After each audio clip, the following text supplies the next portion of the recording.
दोस्तों सब लोगों को पता ही होगा कि रिसेंट कॉन्फ्लिक्ट के दरमियान भारत के S-400 मिसाइलों का भूमिका काफी बेहतरीन रहा। रिपोर्ट के मुताबिक S-400 सिस्टम्स के द्वारा जहां पे दुश्मन के कई सारे एरियल ऑब्जेक्टों को मार गिराया गया है, तो वहीं पे इन S-400 के कारण ही कई सारे बेसेस और कई सारे सिविलियन ठिकानों को भी प्रोटेक्ट करना संभव हो पाया। पर दोस्तों भारत के पास करंटली देखा जाए तो टोटल 3 S-400 सिस्टम है, जबकि भारत के द्वारा टोटल रशिया से 5 S-400 सिस्टमों को खरीदा गया था और इनमें से अभी भी 2 सिस्टमों के डिलीवरी बाकी है, जिनमें से एक सिस्टम जहां पे नेक्स्ट ईयर भारत को मिल सकता है, तो वहीं पे आखिरी सिस्टम साल 2026 तक भारत को मिल सकता है। पर दोस्तों S-400 के ऐसे संभावित डिलीवरी शेड्यूल के खबर के दरमियान रिपोर्टों में दावा किया जा रहा है कि भारत के national security adviser Ajit Doval next week Russia का दौरा करने वाले हैं और दोस्तों उनका इस दौरे को अब S-400 मिसाइल के साथ भी जोड़ के देखा जा रहा है और रिपोर्टों में क्लेम किया जा रहा है कि उनका इस दौरे का जो एक मकसद है वो S-400 मिसाइलों को लेकर चर्चा भी है।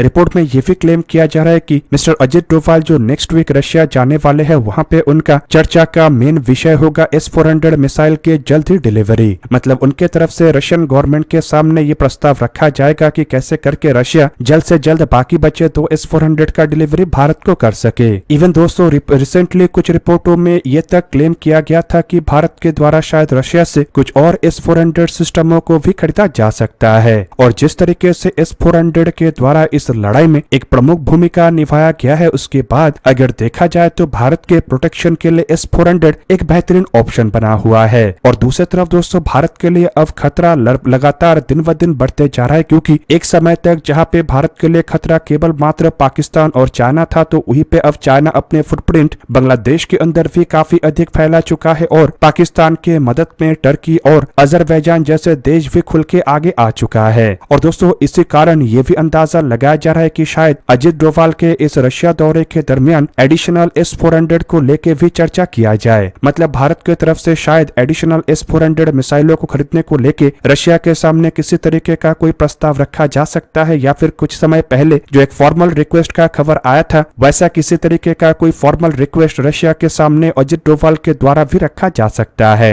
इवन दोस्तों अगर देखा जाए तो रिसेंट कॉन्फ्लिक्ट या फिर कहे तो ऑपरेशन सिंदूर के बाद भारत के किसी हाई लेवल अधिकारी का ये पहला रशिया दौरा है और इसी वजह से भी अंदाजा लगाया जा रहा है कि जिस तरीके से रशियन ओरिजिन हथियार या फिर रशिया के साथ ज्वाइंटली बनाया हुआ हथियार इस कॉन्फ्लिक्ट के दरमियान बेहतरीन परफॉर्मेंस दिखाया है, उसके बाद भारत और रशिया के बीच में इन हथियारों को लेकर एक ब्रीफ डिस्कशन भी हो सकता है। यहाँ पे आप लोगों को ये भी बता दूं कि केवल मात्र ऑपरेशन सिंदूर के दरमियान S-400 के ही ताकत को नहीं देखा गया, बल्कि भारत और रशिया के द्वारा ज्वाइंटली डेवलप किया हुआ ब्रह्मोस मिसाइल के भी ताकत का एक बहुत ही बेहतरीन प्रदर्शनी मिला। इवन दोस्तों ब्रह्मोस मिसाइल के द्वारा जिस तरीके से सटीक निशाना लगाते हुए दुश्मन के अलग अलग बेसेस को तबाह किया गया, उसके बाद ब्रह्मोस मिसाइल भी काफी अधिक चर्चा में है। इसके अतिरिक्त अगर देखा जाए तो भारत और भी कई तरीके के रशियन ओरिजिन हथियारों का इस्तेमाल करता है, जिनमें सुखोई 30 MKI एयरक्राफ्ट भी शामिल है, जो बेसिकली इस लड़ाई का एक प्रमुख हिस्सा भी था। और बताया जाता है कि सुखोई 30 MKI एयरक्राफ्टों के खिलाफ भी दुश्मन के द्वारा मिसाइलों को दागा गया था, लेकिन ये मिसाइल भी फेल हो गया, जबकि सुखोई 30 MKI के द्वारा ब्रह्मोस मिसाइलों को दागने का भी बात कहा जा रहा है। तो ऐसे में नो डाउट दोनों देशों के बीच में रशियन ओरिजिन हथियार या रशिया के साथ ज्वाइंटली डेवलप किया हुआ हथियार के सफलता को लेकर अवश्य चर्चा किया जाएगा और टेक्निकल डिटेल को भी शेयर किया जा सकता है,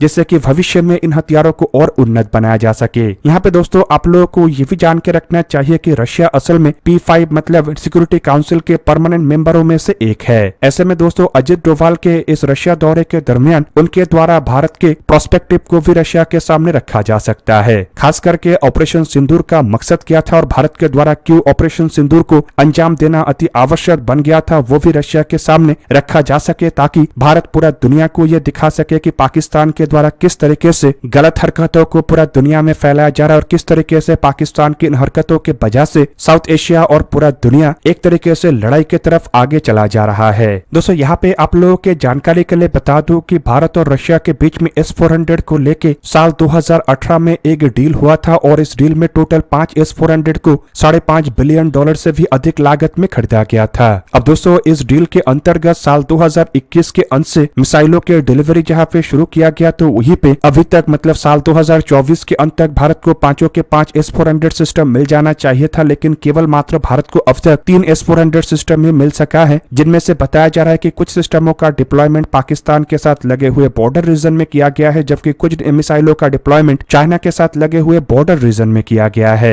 अब दोस्तों S-400 फिलहाल भारत के सबसे ताकतवर तरीन सरफेस टू एयर मिसाइल और मिसाइल डिफेंस सिस्टम है। इन मिसाइलों के पास दुश्मन के हर तरीके के एयरक्राफ्ट, चाहे वो ट्रांसपोर्ट एयरक्राफ्ट हो, नॉर्मल फाइटर एयरक्राफ्ट हो या स्टेल्थ एयरक्राफ्ट को मार गिराने का जहां पे क्षमता है, तो वहीं पे इसके अलावा ड्रोन, हेलीकॉप्टर, क्रूज मिसाइल और इवन बैलिस्टिक मिसाइलों को भी यह सिस्टम मार गिरा सकता है। और रिपोर्ट में यह भी क्लेम किया जा रहा है कि ऑपरेशन सिंदूर के दरमियान S-400 के सहारे भारत के द्वारा जहां पे दुश्मन के कुछ एयरक्राफ्टों को मार गिराया गया है, तो वहीं पे एयरक्राफ्ट के अलावा कुछ मिसाइलों को भी तबाह किया गया और कुछ ड्रोनों को भी लॉन्ग रेंज से भारत के इन सिस्टमों ने मार गिराया है। दोस्तों, आप सब लोगों को क्या लगता है कि अगर अजित डोभाल रशिया के दौरे पे जा रहा है तो क्या इसके बाद भारत के द्वारा एडिशनल S-400 मिसाइलों को खरीदा जा सकता है या फिर जल्द ही S-400 मिसाइलों का डिलीवरी भारत को मिल सकता है? कमेंट करके अपना राय अवश्य दीजिए। दोस्तों, आज के इस वीडियो को यहीं पे ही करते समाप्त। किसी और एक दिन किसी और एक वीडियो में मिलेंगे, तब तक के लिए जय हिंद, वंदे मातरम।